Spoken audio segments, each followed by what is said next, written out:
जिसमें आज मैं एक बार फिर से बात कर रही हूं यूनिफॉर्म सिविल कोड की। यूनिफॉर्म सिविल कोड की इसलिए क्योंकि इस पर मचा जो घमासान है वो थमने का नाम नहीं ले रहा है, बल्कि जो सियासत है वो इस पर और ज्यादा भड़कती जा रही है, उसकी तपिश और ज्यादा देखी जा रही है। न केवल इतना, बल्कि अगर all India Muslim personal law board की बात करें तो उसने तो एक नए विरोध की यहाँ पर शुरुआत कर दी है। एक नई मुहिम जो है वो इसके खिलाफ चलवा दी है। क्यूआर कोड जो है वो दरअसल जारी किया गया है। उस क्यूआर कोड को जैसे ही आप स्कैन करेंगे एक लिंक आएगा, जीमेल का वो लिंक आएगा। सीधे जीमेल में जब आप उस लिंक को क्लिक करेंगे तो उसमें दरअसल ये बताया गया है कि विरोध आप दर्ज करा रखे हैं यूसीसी को लेकर। आपको बस अपना नाम पता उसमें डालना होगा और वो उसके अकॉर्डिंग दर्ज हो जाएगा और वो सीधा कहाँ जाएगा, जो मुस्लिम पर्सनल लॉ बोर्ड के जो सचिव हैं दरअसल रहमानी साहब, महासचिव जो हैं, उनके पास दरअसल ये जाएगा। लेकिन सवाल तो यहाँ पर ये है कि इस तरह की मुहिम क्यों और क्यों नहीं all India Muslim personal law board को कबूल है ये यूसीसी। आज इसी पर चर्चा कर रही हूं। हमारे साथ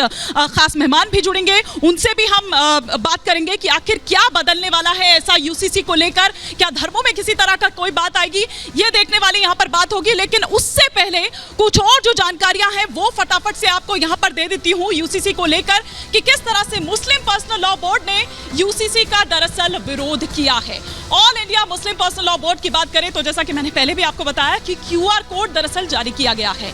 लॉ कमीशन को आपत्ति भेजने के लिए इसके जरिए कहा गया है।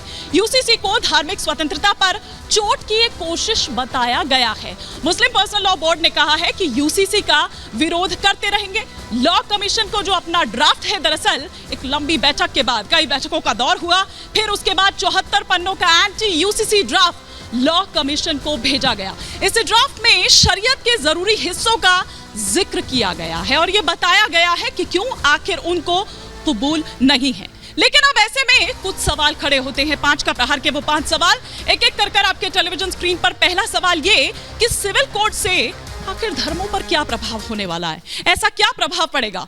दूसरा सवाल ये कि यूसीसी से पर्सनल लॉ बोर्ड को आपत्ति क्यों है। तीसरा सवाल ये कि वोट के लिए यूसीसी पर क्या भड़काया जा रहा है। चौथा सवाल जो आपकी स्क्रीन पर चेंज हो रहा है वो ये कि कॉमन सिविल कोड पर हिंदू मुसलमान क्यों किया जा रहा है। पांचवा और अंतिम सवाल ये कि सिविल कोड की जरूरत है या फिर इस पर खालिस और खालिस राजनीति हो रही है, सियासत हो रही है। ये वो तमाम सवाल होंगे। लेकिन साथ ही साथ जिस तरह से मैंने पहले भी कहा कि तमाम खास मेहमान मेरे साथ जुड़े हुए हैं, उनसे परिचय फटाफट से करवा देती हूँ। अमिताभ सिन्हा जी एडवोकेट हैं, सुप्रीम कोर्ट के वरिष्ठ, इस वक्त हमारे साथ जुड़े हुए हैं। हमारे साथ आचार्य विक्रमादित्य जी, हिंदू धर्मगुरु, इस वक्त जुड़े हुए हैं। विष्णु शंकर जैन जी इस वक्त हमारे साथ जुड़े हुए हैं, ये भी एडवोकेट हैं। साथ ही साथ हमारे साथ यहाँ पर गुलाम सरवर जी इस वक्त जुड़े हुए हैं, हाफिज गुलाम सरवर जी, इस्लामिक स्कॉलर बतौर। और साथ ही साथ हमारे साथ यहाँ पर सैयद जब्बार, पॉलिटिकल एनालिस्ट इस वक्त जुड़े हुए हैं। जल्दी हमारे साथ डॉक्टर विभा जैन जो कि हेड हैं जैन कम्युनिटी की, वो हमारे साथ जुड़ेंगी। हमारे साथ फादर सुनील सोलोमन भी इस वक्त जुड़ रखे हैं दिल्ली से ही। लेकिन पहले एक छोटी सी रिपोर्ट आपको दिखाती हूँ।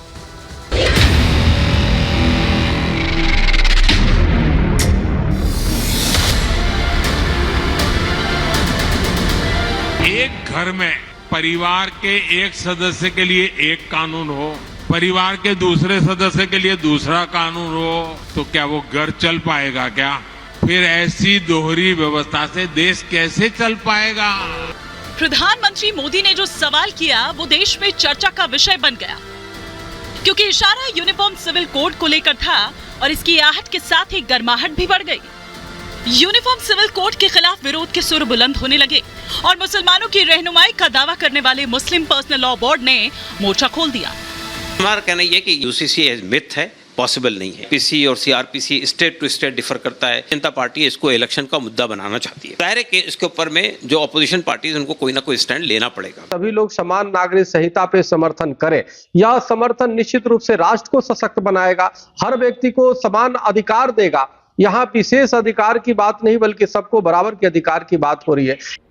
यूनिफॉर्म सिविल कोड का एक और समर्थन तो दूसरी ओर विरोध तेज हो गया है। एक देश एक कानून पर छिड़ी बहस के बीच all India Muslim personal law board ने विरोध के लिए क्यूआर कोड जारी किया, लोगों से विरोध करने की अपील की और आरोप लगाया कि धार्मिक स्वतंत्रता को चोट पहुंचाने की कोशिश हो रही है।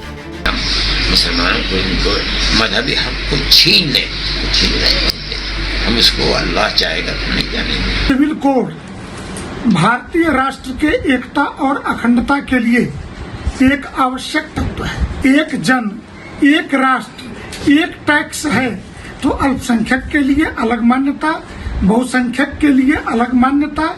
ये दुनिया के शायद कोई देश ऐसे होंगे कि जिन देशों में इस प्रकार की विचारधारा काम करती हो। यूनिफॉर्म सिविल कोड पर मचे घमासान के बीच बाबा बागेश्वर ने भी एक देश एक कानून के समर्थन का ऐलान कर दिया। साथ ही देश को बताया कि यूनिफॉर्म सिविल कोड देश की एकता और अखंडता के लिए क्यों जरूरी है। एक कानून की आवश्यकता होना चाहिए, आवश्यक है, और एक विधान होना चाहिए। इससे जो है सामाजिक समरसता बनेगी। बाबा बागेश्वर एक देश एक कानून की वकालत कर रहे हैं, लेकिन एक वर्ग खुलकर विरोध कर रहा है।